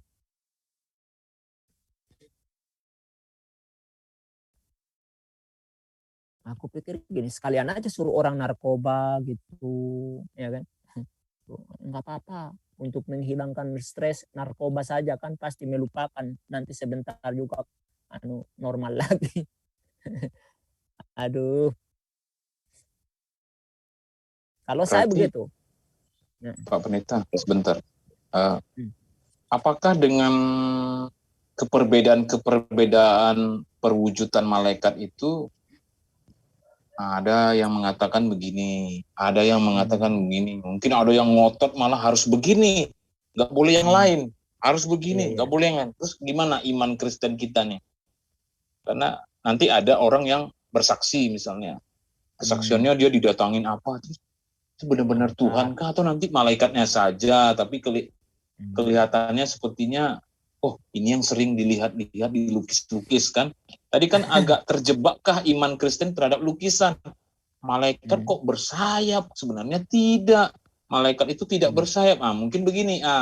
Ini keanekaragaman ini bagaimana Pak? Sebagai orang Kristen kita menanggapi hal-hal yang berbeda disampaikan oleh yang ini. Begitu Pak. Kalau kesaksian yang selama ini saya dengar ya, belum pernah ada yang bersaksi, yang nggak tahu yang lain ya, tapi kesaksian dari orang yang mengatakan pernah melihat malaikat itu, belum pernah aku menemukan yang bersaksi melihat malaikat dengan sayap. Belum ada. Kalaupun ada, mungkin aku nggak tahu. Tapi sepengetahuan saya selama ini, itu tidak pernah ada yang melihat malaikat itu pakai sayap. Gitu ya. Nah, yang kedua, menyikapi hal seperti ini, gini, malaikat itu kalau muncul, ya katakanlah berteofani, itu tidak dengan satu model. Ya tergantung Tuhan mengizinkan dia seperti apa, gitu. Dia bisa datang sebagai manusia biasa yang kita sudah pernah kenal, bisa. Itulah sebabnya firman Tuhan katakan, jamu orang-orang, karena kamu tidak tahu, kamu sedang melayani malaikat. Itu loh. Jadi malaikat itu datang dengan berbagai macam wujud, bisa. Tapi inti daripada kehadiran mereka itu pasti jelas. Kalau kita anak Tuhan, pasti tahu. Dan merasakannya. Pasti. Ya. Kalau soal berbicara melihat fenomena malaikat, udahlah nggak usah, udah enggak terhitung lagi, gitu loh. Tapi sering kan saya bilang itu kan bukan doktrin yang harus diceritakan terus menerus ke orang seolah-olah mendoktrin orang bahwa kalau malaikat kayak gini loh, enggak, gitu. Nah itu ya supaya orang Kristen itu membangun paradigma bahwa kalau malaikat itu muncul tidak dengan satu model. Coba baca di Alkitab, malaikat yang muncul sama orang itu sama? Enggak sama. Gitu. Jadi kita sebagai orang Kristen ya membangunnya begitu. Jangan membangun berdasarkan lukisan, repot nanti. Nanti berhala kan. Gitu.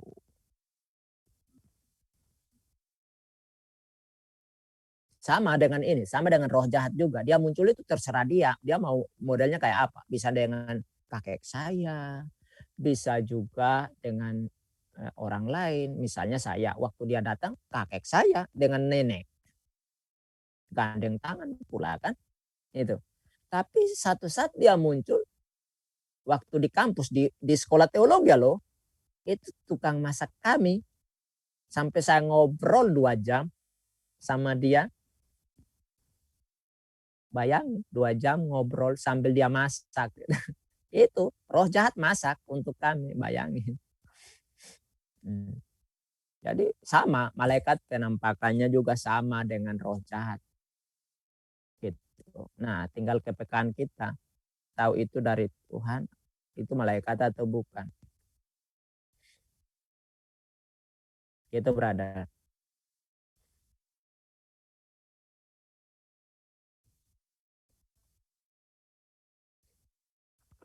Ya, terima kasih penjelasannya Pak Pendeta. Memang pernah saya ikutin meeting dengan guru bahasa Ibrani lah ya, Pak Dwi namanya, dari daerah Jawa juga dia. Yang sama-sama saya dengan Bu Maya juga ikut ya bareng lah ya, sama juga siapa tuh Diafet yang di grup belajar kekristenan. Artinya gini, oh itu kan bahasa Ibraninya seperti ini. Artinya itu bukan menunjukkan bahwa malaikat itu bersayap, sebenarnya tidak ada penjelasan yang detail mengatakan malaikat bersayap. Itu kan ciptaan karikatur orang-orang aja kali ya. Iya. Menghubung-hubungkan. Mereka melukis itu berdasarkan letterliknya Alkitab loh. Ya. Nah, contoh ada roh yang bersayap sekian yang melilingi Allah, ya kan? Itu kan berbicara malaikat. Nah, dari situlah mereka namanya seorang seniman kan dia pasti mengembangkan khayal dia, imajinasinya untuk melukiskan sesuatu gitu loh. Nah namanya seniman kan. Ingat loh, Tuhan itu adalah seniman agung, maha agung loh. Jadi ketika dia menginspirasikan kepada seseorang untuk melukiskan misalnya dirinya atau apa yang ada di sana, dia bisa. Karena Alkitab mencatat secara letterlet bahwa para serafim itu punya sayap banyak malah. Gitu loh. Jadi enggak salah kalau mereka melukis malaikat punya sayap, no problem. Tapi bukan berarti itulah malaikat yang sesungguhnya, bukan. Karena sayap itu simbolik. Kata sayap di situ itu mengandung simbolik gitu loh, figuratif bagi malaikat itu. Seperti makhluk-makhluk yang punya mata sepenuh badan, itu simbolik semua. Memang ini ya Pak Pendeta ya, kalau melihat ke buku-buku ancient books ya, maksudnya buku-buku kuno, katakanlah Bible ya, Bible dulu zaman dulu, bukan tulisan-tulisan saja Pak Pendeta, ada gambar. Nah mungkin gambar ini orang cukup mengambilnya, malaikat, ada keterangannya, angel katanya, archangel lagi malaikat, ada sayapnya loh. Nah zaman itu kan memang orang ada itu kayak namanya kreasi seni lukis. Jadi imajinasi tadi yang benar kata Pak Pendeta, ada imajinasi. Jadi menghiasi halaman-halaman buku, khususnya Alkitab zaman dulu ya. Zaman dulu kan berkembang kalau saya sebutnya itu zaman-zaman Renaissance, abad pertengahan itu ada lukisan-lukisan, termasuk gereja-gereja dipenuhi lukisan kan. Bukan itu hanya itu, brother. Itu sebelum Masehi pun sudah ada itu gambar-gambar gitu tuh. Sudah. Itu loh.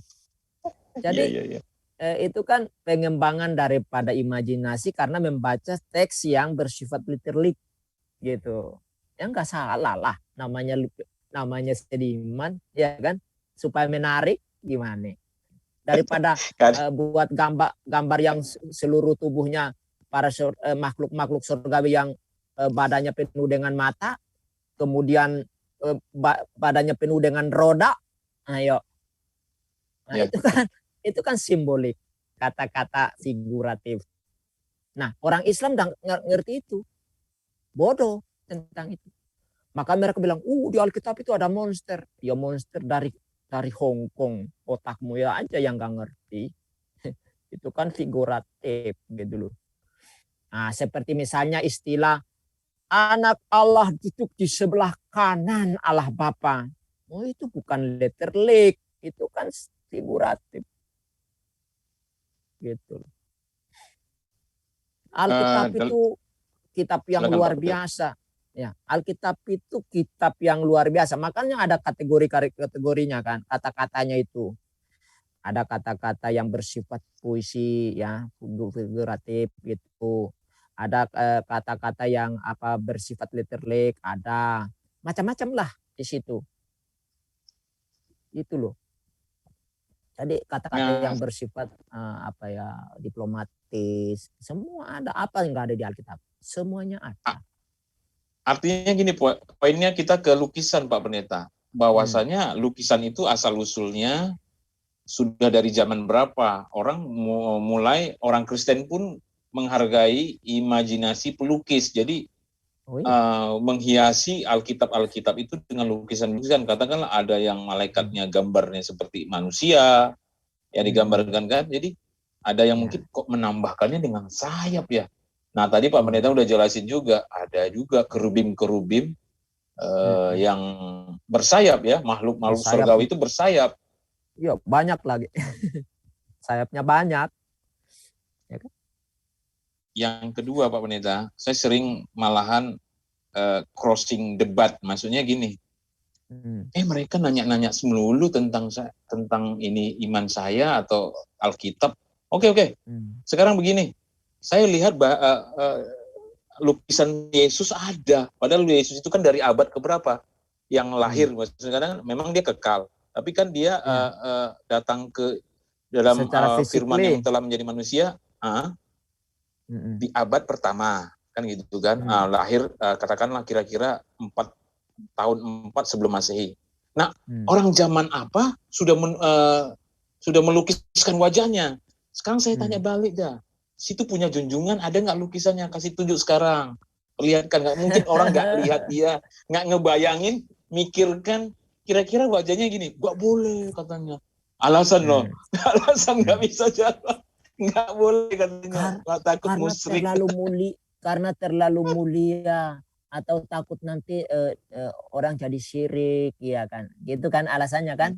Iya benar Pak Pendeta, iya. Alasan klasik artinya begini, ya.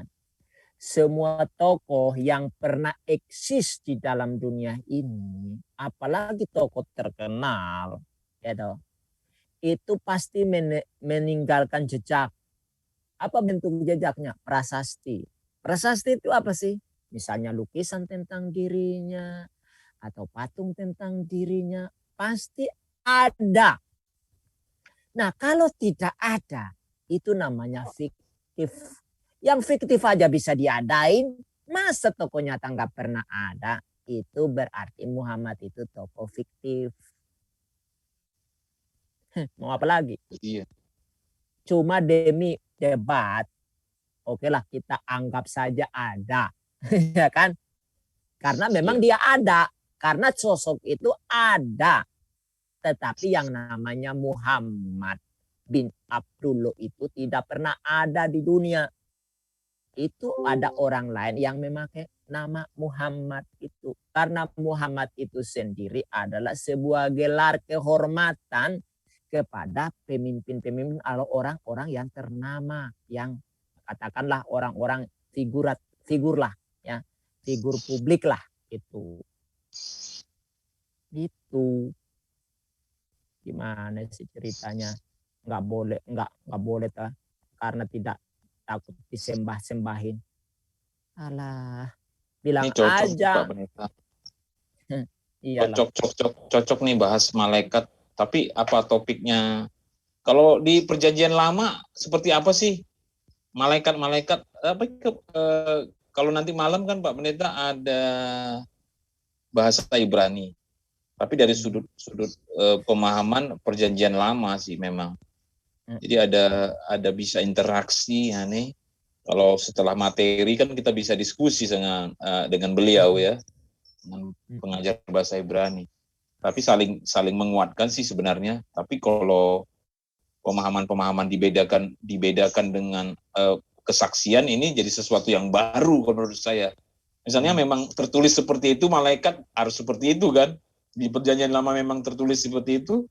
Karena penulis-penulis Perjanjian Lama juga adalah orang-orang yang memang mengalami langsung ya, memang saksi mata ribuan tahun yang lalu gitu kan. Ya, kalau kita baca itu lebih banyak ungkapan tentang malaikat itu. Halo, kitab Bapak Ibu, saya permisi ya.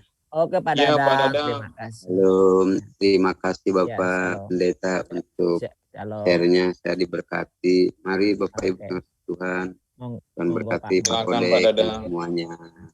Baik, terima kasih, sampai besok pagi ya. Oke, Pak. Oke, Pak Dadang. Ya, jadi kalau kita bahas malaikat itu lebih banyak dibahas di kitab Yeskiel dan kitab Yesaya. Ya, kalau berbicara soal sosok makhluk surgawi ya, itu lebih banyak di ini. Di dua kitab itu lebih banyak lah menyuruti gitu. Dan mereka lebih memakai banyak perkataan figuratif untuk malaikat di situ, banyak simbol-simbol.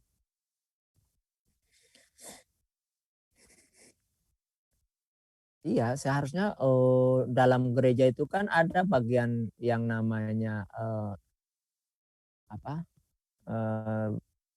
bidang untuk membahas malaikat, kan ada di situ. Ya, angelogi. Pak Pendeta, ya? Kembali ke bakal tema saya sebut ya, bakal tema karena Pak Pendeta akan mengajar pada tanggal 10 ya, pada hari Selasa malam. Oh iya. Nah, topiknya kan tradisi. Nah, tradisi ini tradisi kan berarti manusia yang berpikir, berimajinasi, menciptakan ini dari apa manusia, beda dengan firman Tuhan kan. Nah, itu maksudnya Pak Pendeta. Iya. Iya. Ya, aku mengingatkan betapa berbedanya antara tradisi asalnya dari manusia dengan firman Tuhan sendiri. Firman-Mu gitu kan. Firman-Mu pelita bagi kaki, sampai Daud yang dipenuhi oleh Roh Kudus ya, Roh Allah, Roh Adonai, dia bermazmur gitu ya di kisah ini mah Amsal, bukan Amsal sih, Mazmur memang Psalm. Tehillim kalau bahasa ininya. Kalau melihat tradisi orang kan bisa saja mengatakan ini raja ya, Raja Daud yang bermazmur. Dan mungkin dia juga tahu ini malaikat-malaikat. Dan dia sepertinya Yesus juga mengutip apa yang ada di Mazmur tentang malaikat. Oh ya, Bu Presti, itu pamit Bu. Hari tadi pamit. Sampai ketemu besok ya Bu Presti, saat teduh seperti biasa jam 5 pagi bersama WAFM. Terima kasih. Shalom Pak Pendeta, terima kasih pencerahannya. Oke, monggo. Sama-sama Bu. Sama-sama. Kembali lagi ke situ Pak Pendeta. Saya ingatnya bahwa malaikat-malaikat akan menantangmu katanya. Tadi Yesus juga menyebutkan malaikat itu menantang, berarti ada memang semacam malaikat melindungi ya, melindungi orang kudus gitu loh. Kalau ada apa-apa dengan orang ini, jadi ada siap malaikat yang menyertai dia gitu. Iya. Ingat nggak Pak Pendeta waktu Yesus dicobai di padang gurun itu kan? Yesus juga mengutip apa yang Daud nyanyikan ya di Mazmur ya. Kan atau malaikat-malaikat akan menantangmu gitu. bukan Yesus yang mengutip, iblis yang mengutip.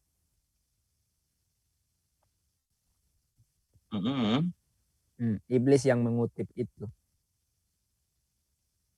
Hebat kan? Iblis aja ngutip firman Tuhan, lebih hafal dia. Iya, untuk mencoba Yesus ya. Iya. Nah, makanya untuk menjawab hal semacam itu kita harus belajar dari Tuhan Yesus, ya kan? Tiap pertanyaan tidak harus dijawab. Kedua, tiap pertanyaan bisa dijawab dengan pertanyaan. Sama. Yesus lakukan hal macam itu ya.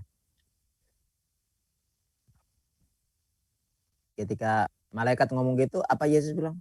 Oh yes. Memang firman mengatakan begitu. Kamu mau lihat?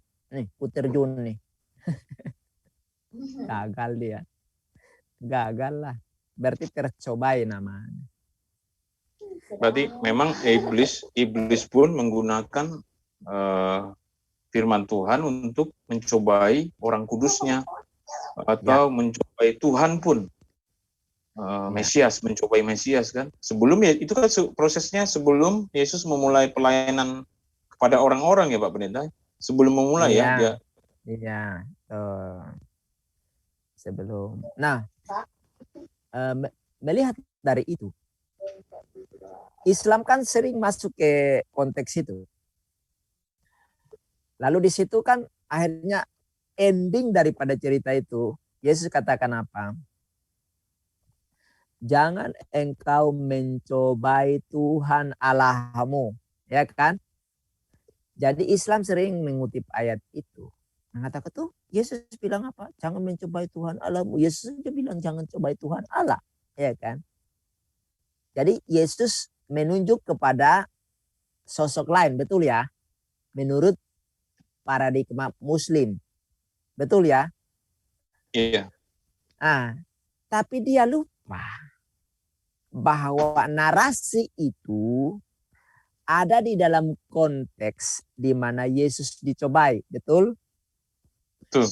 Karena di situ dikatakan, lalu Roh Allah membawa dia ke padang gurun untuk dicobai. Jadi yang dicobai itu siapa? Yesus kan? Bukan Tuhan Allah, betul ya? Bukan Allah yang dicobai, tapi Yesus, betul?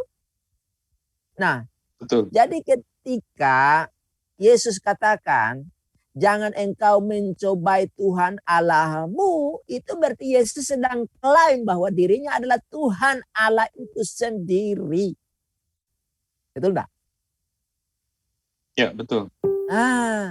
Kemudian dilanjut dikatakan, ketika iblis meminta, semua ini kemegahan dunia ini akan kuberikan kepadamu, asalkan engkau sujud menyembah kepadaku. Betul ya? Yesus bilang apa? Betul.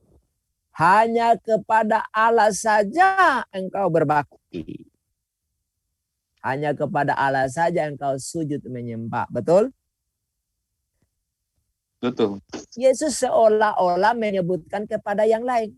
Tapi ingat, konteksnya Yesus yang dicobai. Maka ketika Yesus katakan, hanya kepada Allah saja engkau berbakti sujud menyembah, Yesus sedang klaim dirinya sebagai Tuhan.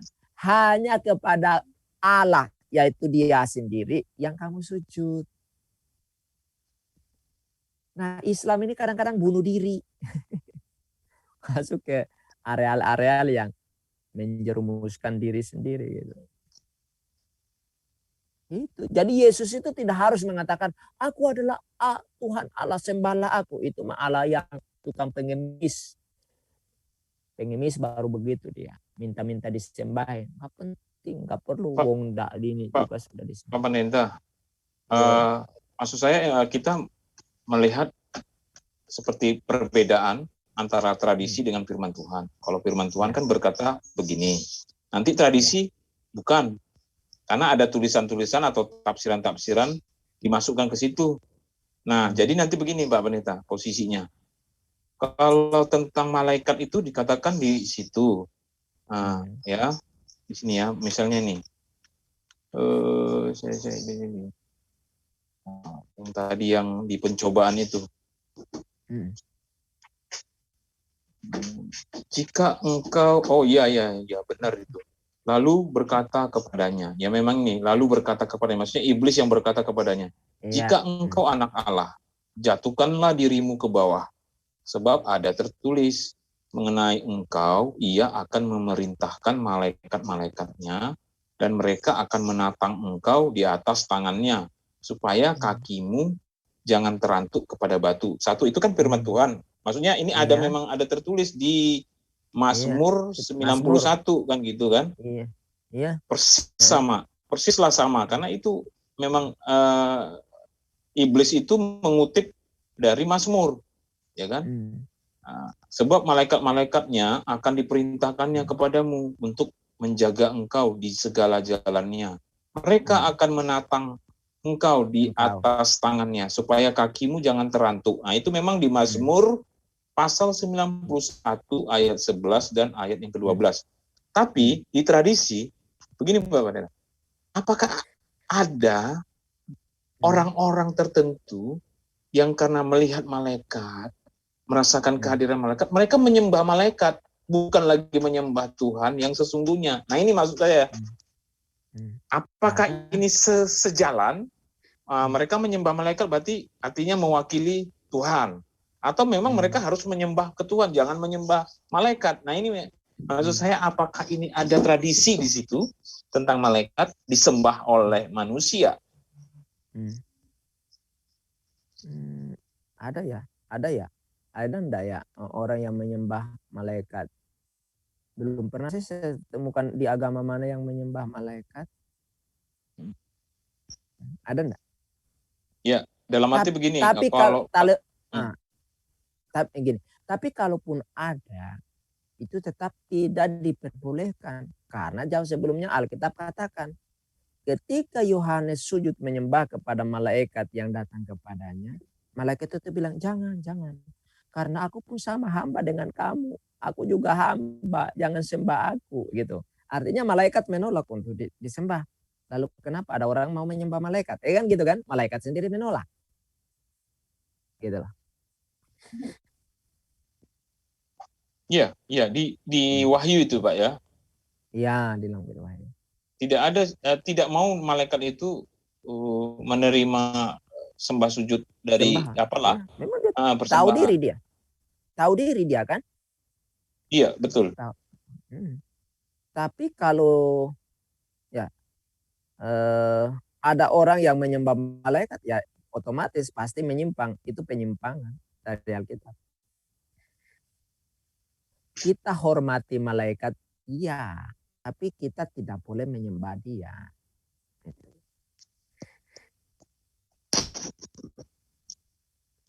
Iya. Maksud saya, apakah ada tradisi-tradisi di masyarakat yang meyakini seperti itu, punya keyakinan. Menyembah ini kan Pak Pendeta bukan berarti harus sembah sujud sikap badan begitu, enggak begitu juga. Berarti dia nanti ada pemikiran yang keliru aja gitu tentang malaikat. Yang seharusnya dia tahu malaikat itu hanyalah utusan, bukan yang untuk disembah seperti kepada Tuhan. Kalau itu ada tetangga. Iya itu tetangga ya kan.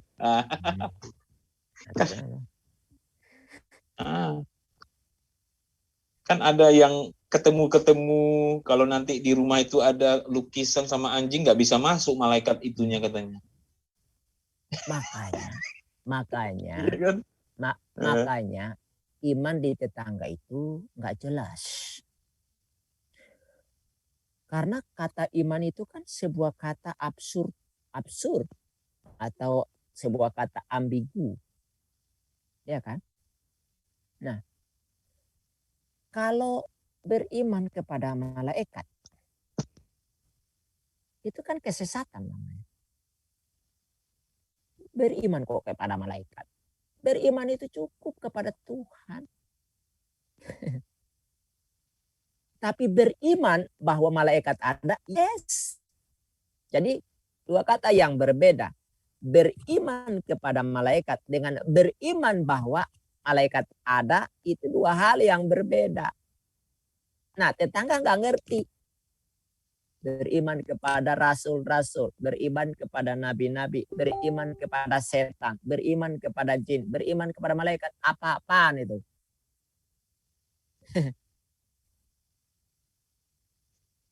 Ya, itu yang kumaksud Pak Pendeta.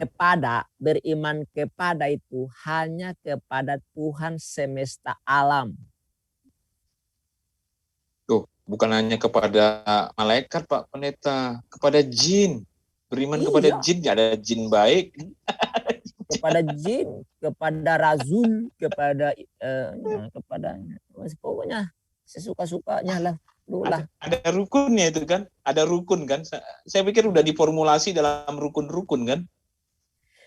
Makanya saya bilang sama tetangga, saya lebih paham kitab kamu ketimbang kamu deh. Gitu. Ini ada satu yang konyol itu yang aku minta link supaya ini masukkan dia di Zoom itu, nggak berani tuh. Masa dia nanya terus, buktikan bahwa Tuhan kau itu ada. Buktiin. Tuhan saya itu muncul berbicara face by face dengan Musa, dengan Abraham, dengan Yakub, dengan Yesaya. Pokoknya dengan nabi-nabi dah. Ya kan? Dan bukan hanya mereka saja, disaksikan oleh ribuan pasang mata. Itu membuktikan bahwa Tuhan kami itu ada. Makanya dia bisa muncul, mewujudkan diri dalam berbagai bentuk. Ya kan? Loh. Lah, terus sudah dijawab begitu, kasih dalilnya, masih juga nanya. Ayo, mana bukti bahwa Tuhan kau ada? Aku nanya dia, buktikan Tuhan kamu itu ada. Kan begitu, sama. Jadi pertanyaan yang sama aku balik. Apa dikasih apa? Tuh, langit, buktinya langit dan bumi ada. Ini idiot dari mana nih? Kalau langit dan bumi sebagai bukti bahwa Allah itu ada. Ingat, Sinto juga percaya itu. Hindu percaya Tuhannya buat itu. Buddha percaya Tuhannya buat itu. Kristen percaya Tuhannya buat itu. Konghucu percaya Tuhannya buat itu. Zoroaster percaya Tuhannya buat itu. Semua agama di dunia yang percaya adanya Tuhan klaim bahwa langit bumi itu Tuhannya yang buat. Jadi berapa banyak Tuhan di dunia ini coba?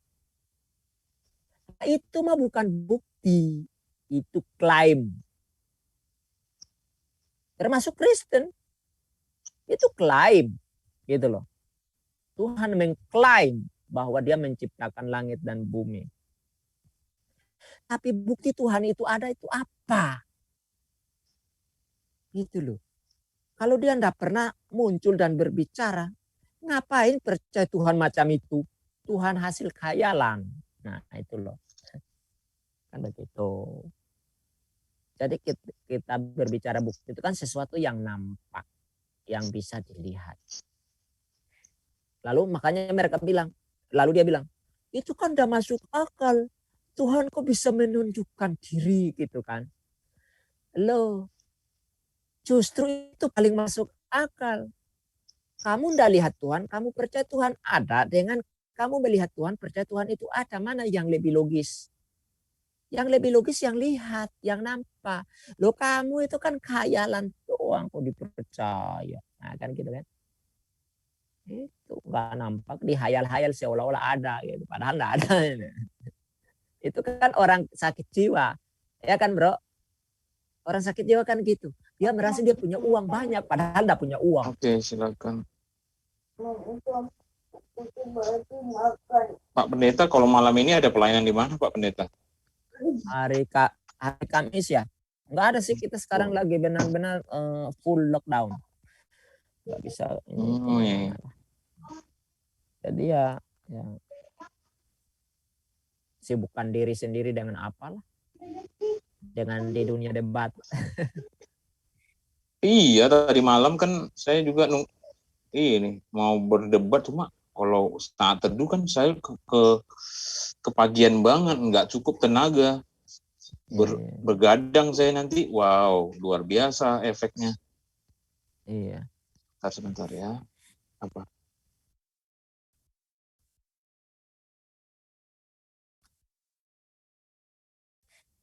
Pendeta, kalau malam ini ada bahasa Ibrani, saya kirim linknya ke Pak Pendeta. Itu mulainya jam 7 malam. Bisa juga berinteraksi lah kalau setelah materi. Tapi mungkin Pak Pendeta udah cukup banyak ini di masa sekolah teologi kali ya, di pemahaman akan bahasa Ibrani. Udah ya, walaupun enggak full, tapi paling tidak kan saya ngerti lah. Kalau sudah bahas itu saya sudah, makanya kalau saya hadir pun hanya jadi penonton saja, karena apa yang dibahas saya sudah paham gitu loh, udah paham gitu kan, membicarakan ke arah mana itu udah ngerti gitu. Makanya kenapa saya bilang kalau yang bahasa Ibrani itu yang anak-anak yang masih muda itu, yang otaknya masih ibaratnya perlu diisi dengan ilmu pengetahuan itu perlu. Bahkan menurut saya tidak hanya belajar mengerti, tapi kalau bisa memperkatakan gitu. Gitu loh. Maksud saya begini Pak Pendeta, poinnya, karena sepanjang saat teduh kita ini kan dari Beresit pertama ya, maksudnya kitab Kejadian kan di Old Testament, bahasanya bahasa Ibrani, mulai dari penciptaan langit dan bumi, lalu manusia diberi tanggung jawab, lalu masuk ke kitab Keluaran. Nah, saya pikir sepanjang ke situnya itu kan Hebrew mulu, Hebrew yang saya pikir juga kalau bahasa Ibrani ini kan dikupas tuntas itu gimana gitu kan, dari sudut pandang ini nanti penjelasannya seperti ini, dari sudut pandang yang lain mereka harus dapat ini. Kayak kemarin nih ada seorang bapak yang saya pikir dia melihat di sekitar juga akan adanya ajaran-ajaran lain seperti bayi ajaran itu apa sih namanya tuh kemarin, bahaya.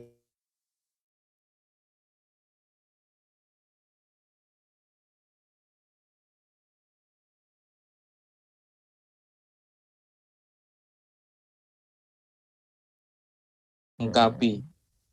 Jadi saya pikir keren banget gitu kalau ada yang mendampingi dia, karena orang-orang baru, orang-orang yang kadang masuk gitu kan, join, mereka mempertanyakan yang mungkin nggak masuk ke pelajaran, cuma jadi tahu kan, oh ini ternyata harus ada waktu khusus menjelaskan kepada dia. Itu Pak Pendeta. Iya.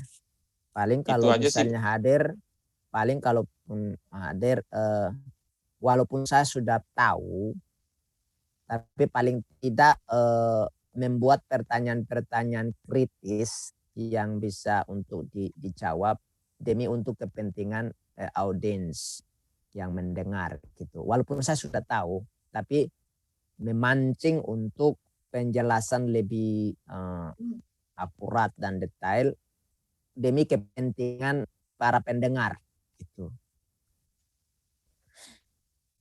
Iya. Paling seperti itu. Iya, kalau nanti malam itu Pak Pendeta meeting ke-20. Meeting ke-20. Karena begini, seorang pengajar itu kalau tidak dibrondolin dengan pertanyaan-pertanyaan kritis,